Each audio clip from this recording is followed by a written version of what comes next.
എല്ലാവർക്കും നമസ്കാരം. ഓം നമോ ഭഗവതേ വാസുദേവായ. ശ്ലോകം 21. വേദാവിനാശിനം നിത്യം യായേനമജമവ്യയം കഥം സപുരുഷ പാർത്ഥ ഖം ഖാദയതി ഹന്തികം. സാരം: അല്ലയോ പാർത്ഥ, ആത്മാവ് നാശമില്ലാത്തവനും അജനും പരിണാമങ്ങളില്ലാത്തവനുമാണെന്ന് അറിയുന്ന ഒരാൾക്ക് ആരെയെങ്കിലും കൊല്ലാനോ കൊലയ്ക്ക് പ്രേരിപ്പിക്കാനോ എങ്ങനെ കഴിയും? ഭാവാർത്ഥം: എല്ലാറ്റിനുമുണ്ട് അതിൻ്റേതായ പ്രയോജനം. ശരിയായ പ്രയോജനമുണ്ടാകത്തക്ക വിധം വേണ്ട സന്ദർഭത്തിൽ ഉപയോഗിക്കുവാൻ പൂർണ്ണജ്ഞാനമുള്ള ഒരാൾക്കറിയാം. ഹിംസ കൊണ്ട് പ്രയോജനമുണ്ട്. അതെവിടെ പ്രയോഗിക്കണമെന്നും എങ്ങനെയെന്നും ആ ജ്ഞാനമുള്ളവരാണ് നിശ്ചയിക്കേണ്ടത്. സമാധാനപ്രിയനായ ജഡ്ജി ഒരു ഘാതകന് മരണശിക്ഷ വിധിച്ചാൽ അതിന് അദ്ദേഹത്തെ കുറ്റപ്പെടുത്താൻ വയ്യ. നീതിശാസ്ത്രാനുസൃതമായാണ് അദ്ദേഹം മറ്റൊരാളെ ഹിംസിക്കുവാൻ ആജ്ഞാപിക്കുന്നത്. ഒരു ഘാതകൻ അയാൾ ചെയ്ത കൊടും പാപത്തിൻ്റെ ഫലം അടുത്ത ജന്മം അനുഭവിക്കാൻ ഇടവരാതിരിക്കാൻ മരണശിക്ഷയ്ക്ക് വിധിക്കണം. മനുഷ്യ സമൂഹത്തിൻ്റെ നിയമഗ്രന്ഥമായ മനുസംഹിത ഇങ്ങനെ പിന്താങ്ങുന്നുണ്ട്. അതുകൊണ്ട് കൊലയാളിയെ തൂക്കിക്കൊല്ലുക എന്നുള്ളത് ഗുണകരമത്രേ. കൃഷ്ണൻ യുദ്ധത്തിന് ആജ്ഞാപിക്കുമ്പോൾ ആ ഹിംസ പരമോന്നത നീതിക്ക് അനുസൃതമാണെന്ന് തീർച്ചയാക്കാം. മനുഷ്യനെ അഥവാ ആത്മാവിനെ ഒരു പ്രകാരവും കൊല്ലാൻ സാധ്യമല്ലെന്നിരിക്കെ കൃഷ്ണനു വേണ്ടി നടത്തുന്ന യുദ്ധത്തിൽ വന്നു ചേരാവുന്ന ഹിംസയെ അല്ലെന്ന് പൂർണ്ണബോധത്തോടെ അർജുനൻ ഭഗവാന്റെ ഉപദേശങ്ങൾ അനുസരിക്കണം. നീതി നിർവഹണത്തിനായുള്ള ഹിംസ അനുവദനീയമാണ്. ശസ്ത്രക്രിയയുടെ ഉദ്ദേശം രോഗിയെ കൊല്ലുകയല്ല, മറിച്ച് രോഗം മാറ്റുകയാണല്ലോ. കൃഷ്ണൻ്റെ നിർദ്ദേശമനുസരിച്ച് അർജുനൻ പരിപൂർണ ജ്ഞാനത്തോടെ ചെയ്യുന്ന ഈ യുദ്ധത്തിന് പാപഫലങ്ങൾ ഉണ്ടാവാൻ സാധ്യതയില്ല. ശ്ലോകം 22.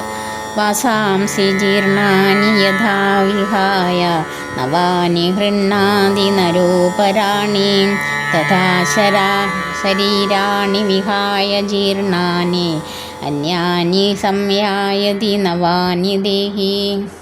സാരം: പഴകിയ ഉടുപ്പുകൾ മാറ്റി പുതിയവ എടുത്തണിയുന്നത് പോലെ ജീർണിച്ച് ഉപയോഗിക്കാൻ കൊള്ളാത്തതായ ഭൗതിക ശരീരങ്ങൾ ഉപേക്ഷിച്ച് ദേഹി പുതു ദേഹങ്ങൾ സ്വീകരിക്കുന്നു. ഭാവാർത്ഥം: അണുമാത്രനായ ജീവാത്മാവ് ഒരു ദേഹം വിട്ട് മറ്റൊന്നിൽ പ്രവേശിക്കുന്നു എന്നത് പരക്കെ അംഗീകൃതമായൊരു വസ്തുതയാണ്. ആത്മാവുണ്ട് എന്നതിൽ വിശ്വസിക്കാത്തവരും അതേസമയം തന്നെ ഹൃദയത്തിൽ നിന്നുള്ള ഊർജത്തിൻ്റെ ഉറവിടം എന്തെന്ന് വിവരിക്കാൻ കഴിയാത്തവരുമായ ആധുനിക ശാസ്ത്രജ്ഞന്മാർക്ക് പോലും ബാല്യത്തിൽ നിന്ന് കൗമാരത്തിലേക്കും അവിടെ നിന്ന് യൗവനത്തിലേക്കും പിന്നീട് വാർദ്ധക്യത്തിലേക്കും പ്രവേശിക്കുമ്പോൾ ശരീരത്തിനുണ്ടാകുന്ന പരിണാമങ്ങളെ നിഷേധിക്കാനാവില്ല. വാർദ്ധക്യത്തോടെ ഈ പരിണാമം മറ്റൊരു ശരീരത്തിലേക്ക് മാറ്റപ്പെടുന്നു. അണുമാത്രനായ ജീവാത്മാവിന് മറ്റൊരു ശരീരത്തിലേക്കുള്ള മാറ്റം സാധ്യമാകുന്നത് പരമാത്മാവിൻ്റെ കാരുണ്യം കൊണ്ടാണ്. ഒരു സുഹൃത്ത് ആത്മമിത്രത്തിൻ്റെ അഭീഷ്ടം നിറവേറ്റി കൊടുക്കുന്നത് പോലെ പരമാത്മാവ് അണുമാത്രനായ ജീവാത്മാവിൻ്റെ ഇഷ്ടം സാധിച്ചു കൊടുക്കുന്നു. ശ്ലോകം 23. നൈനം ചിന്തന്തി ശസ്ത്രാണി നൈനം ദഹതി പാവകഃ ന ചൈനം ക്ലേദയന്ത്യാപോ ന ശോഷയതി മാരുതഃ. സാരം: ആത്മാവിനെ ആയുധങ്ങൾക്ക് മുറിക്കാനാവില്ല. അഗ്നിക്ക് ദഹിപ്പിക്കാനോ വെള്ളത്തിന് നനയ്ക്കാനോ കാറ്റിന് ശോഷിപ്പിക്കാനോ കഴിയുകയില്ല. ഭാവാർത്ഥം: വിവിധ ശാസ്ത്രങ്ങളാകട്ടെ തീനാളങ്ങൾ, പേമാരി, കൊടുങ്കാറ്റ് ഇവയാകട്ടെ ആത്മാവിനെ ഹനിക്കുവാൻ ഉതകുകയില്ല. ആധുനിക കാലത്തെ ആഗ്നേയായുധങ്ങൾക്ക് പുറമെ പൃഥ്വി, ജലം, വായു, അഗ്നി, ആകാശം എന്നിവ കൊണ്ട് എല്ലാം നിർമ്മിക്കപ്പെട്ട പലവിധം ആയുധങ്ങൾ ഉണ്ടായിരുന്നു എന്ന് വേണം കരുതാൻ. ആധുനിക കാലത്തെ അണുആയുധങ്ങളെ ആഗ്നേയാസ്ത്രങ്ങളായി തരംതിരിച്ചിരിക്കുന്നു. എന്നാൽ മുൻപ് വിവിധതരം ഭൗതിക വസ്തുക്കളാൽ നിർമ്മിതമായ അനേകം ആയുധങ്ങൾ ഉണ്ടായിരുന്നു. അഗ്നിയായുധങ്ങളെ ജലായുധങ്ങൾ കൊണ്ട് എതിരിട്ട് പോന്നു. ഇന്നത്തെ സയൻസിന് അവയെപ്പറ്റി അറിഞ്ഞുകൂടാ. കൊടുങ്കാറ്റുണർത്തുന്ന ആയുധങ്ങളെപ്പറ്റിയും ആധുനിക ശാസ്ത്രജ്ഞന്മാർക്ക് അറിയില്ല. പക്ഷേ എത്ര ശാസ്ത്രീയങ്ങളായ ഉപകരണങ്ങൾ ഉണ്ടായാലും ആത്മാവിനെ കീറിമുറിക്കാനോ നശിപ്പിക്കാനോ അവയ്ക്ക് സാധിക്കുകയില്ല. ജീവാത്മാവ് എങ്ങനെ നിലവിൽ വന്നു എന്നും അജ്ഞത മൂലം മായാശക്തിയാൽ ആവരണം ചെയ്യപ്പെട്ടു എന്നും മായാവാദികൾക്ക് വിശദീകരിക്കാൻ സാധ്യമല്ല. ജീവാത്മാവിനെ പരമാത്മാവിൽ നിന്നും വേർപെടുത്താനാവില്ല. അവ എന്നെന്നും പരമാത്മാവിൻ്റെ ഭിന്നാംശങ്ങളാണ്. ശാശ്വതനായ ജീവാത്മാവ് അണുമാത്രനാകയാൽ മായാശക്തി കടിമപ്പെടും എന്നുള്ളത് ഉറപ്പാണ്.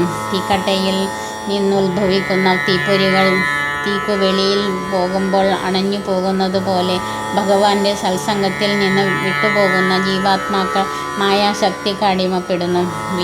വരാഹപുരാണത്തിൽ ജീവാത്മാക്കളെ പരമാത്മാവിൻ്റെ ഭിന്നാംശങ്ങളായി പറഞ്ഞിട്ടുണ്ട്. ഭഗവത്ഗീത സിദ്ധാന്തിക്കുന്നതും അവ എക്കാലത്തും അങ്ങനെയിരിക്കുമെന്നാണ്. മായാശക്തിയിൽ നിന്നും മോചനം ലഭിച്ചാലും ജീവാത്മാവ് പ്രത്യേകമായ വ്യക്തിത്വം പുലർത്തുന്നു. ഗീതോപദേശത്തിൽ നിന്നും ഇത് വ്യക്തമാകുന്നുണ്ട്. കൃഷ്ണനിൽ നിന്നും ആർജിച്ച അറിവ് കൊണ്ട് അർജുനൻ മുക്തനായി. എന്നാൽ അദ്ദേഹം കൃഷ്ണനോട് ഒരിക്കലും ഏകീഭവിച്ചില്ല. ശ്ലോകം 24.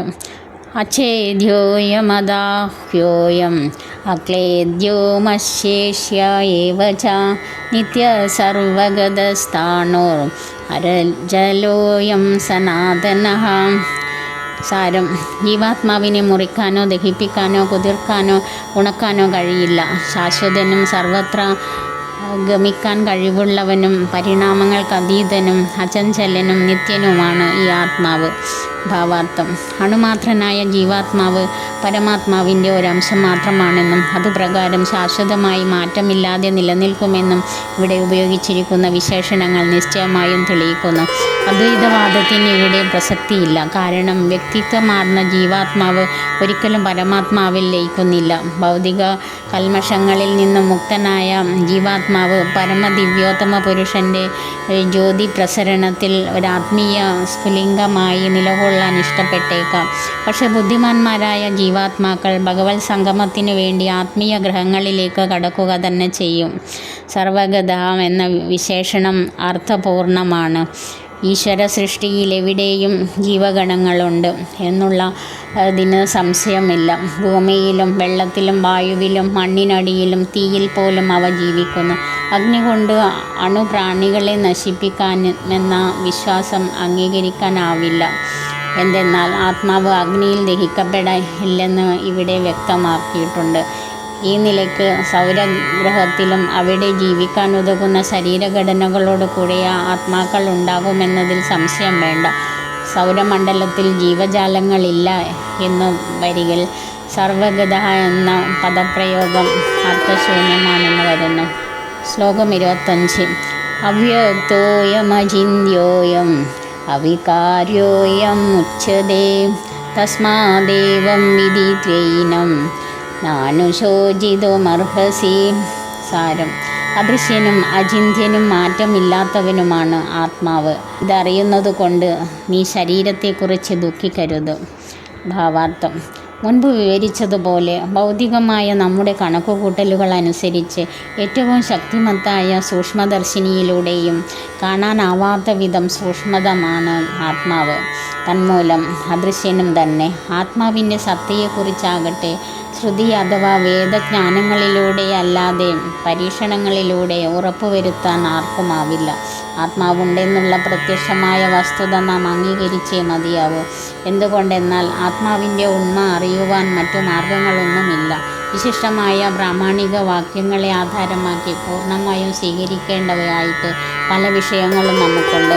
ആരും തൻ്റെ പിതൃത്വത്തെ നിഷേധിക്കാറില്ല. അമ്മയുടെ ആധികാരിക വചനങ്ങളുള്ളപ്പോൾ അതല്ലാതെ അച്ഛൻ ആരാണെന്നറിയാൻ വേറെ യാതൊരു മാർഗവുമില്ല. അതുപോലെ തന്നെ വേദങ്ങളുടെ പഠനത്തിലൂടെയല്ലാതെ ആത്മാവിനെ അറിയുന്നതിന് മറ്റു വഴിയൊന്നുമില്ല. മാനുഷിക പരീക്ഷണങ്ങളിലൂടെ ഉള്ള വിജ്ഞാനം കൊണ്ട് ആത്മാവിനെ മനസ്സിലാക്കാൻ പറ്റില്ല. ആത്മാവ് ബോധവും അബോധവും ഉള്ളതും ആകുന്നു എന്ന് വേദങ്ങൾ ഘോഷിക്കുന്നു.